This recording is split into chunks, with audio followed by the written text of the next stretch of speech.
Une simple étape, pensais-je, pour remettre de l'ordre dans ma vie. Je venais de mettre fin à ma relation, une fin douloureuse qui m'avait laissé épuisé et vulnérable. Un nouvel appartement, un nouvel environnement, un nouveau colocataire, tout cela était censé apporter un vent de fraîcheur dans ma vie. Ben était son nom. Il avait quelques années de plus que moi, peut-être la mi-vingtaine, et était étudiant. Il avait ses yeux marron chauds qui semblaient toujours un peu sourire et un rire contagieux qui remplissait toute la pièce. Il était ordonné, prévenant et étonnamment bon cuisinier. Bref, le colocataire parfait. Nous partagions le loyer, les tâches ménagères, et il semblait aussi un sens de l'humour similaire. Nous passions souvent des soirées sur le canapé, à regarder des films, à discuter de livres ou à jouer à des jeux de société. Tout était si simple, si paisible, si amical.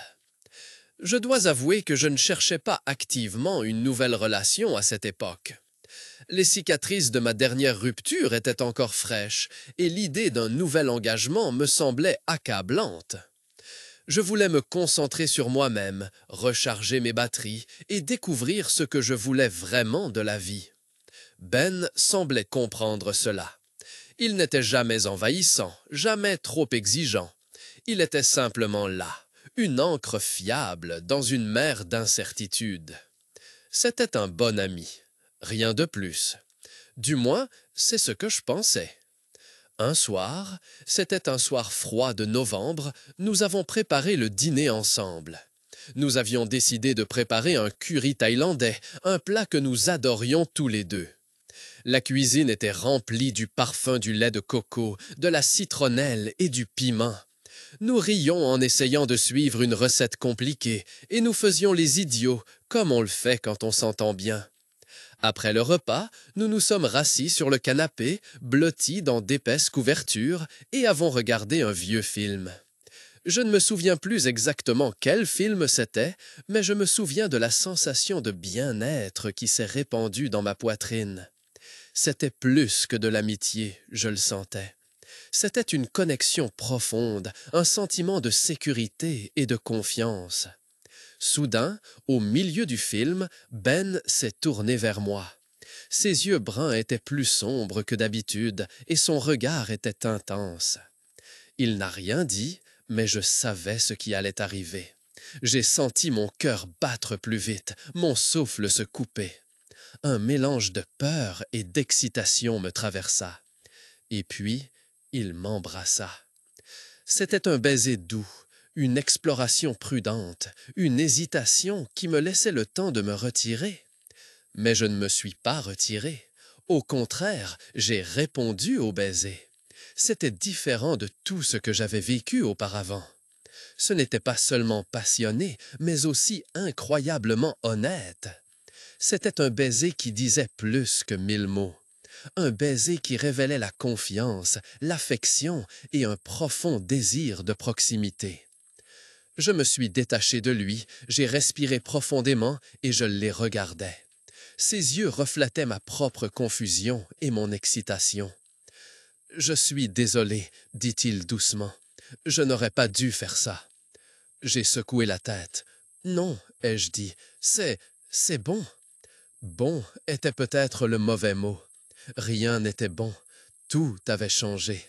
L'amitié insouciante que nous avions construite avait soudain été recouverte d'un nouveau niveau complexe. Nous avons parlé longtemps cette nuit-là. Nous avons parlé de nos sentiments, de nos peurs, de nos espoirs.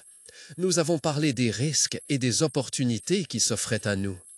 Ben m'a dit qu'il avait des sentiments pour moi depuis un certain temps, mais qu'il avait peur de les avouer. Il ne voulait pas risquer notre amitié. Je lui ai avoué que j'avais également ressenti quelque chose, mais que je l'avais refoulé. J'étais tellement concentré sur le fait de me remettre de ma dernière relation que je ne m'étais pas permis d'accepter de nouveaux sentiments. La vérité était que j'avais aussi peur. Je n'avais jamais été avec un homme.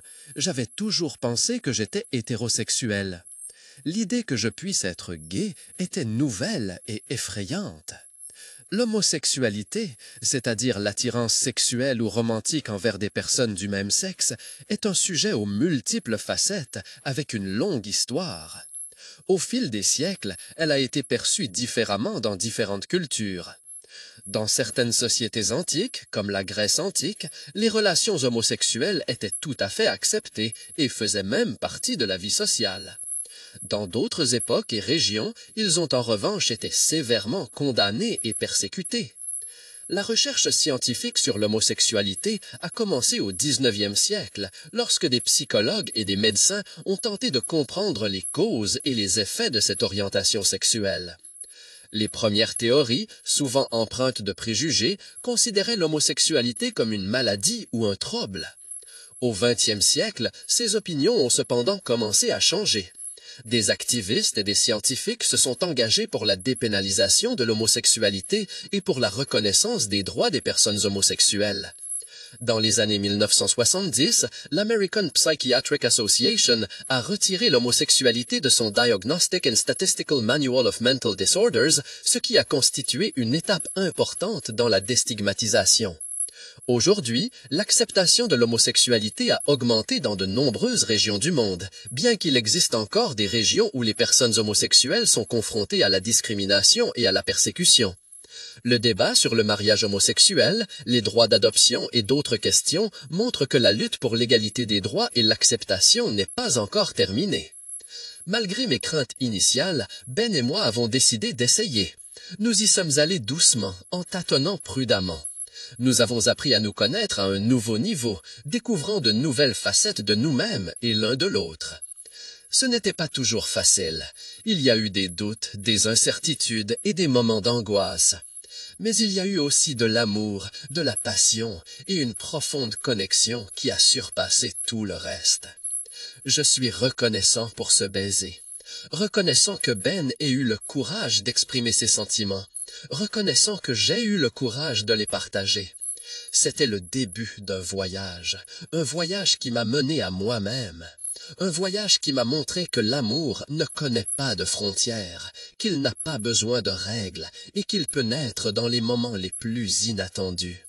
Et tout a commencé avec un baiser avec mon corps.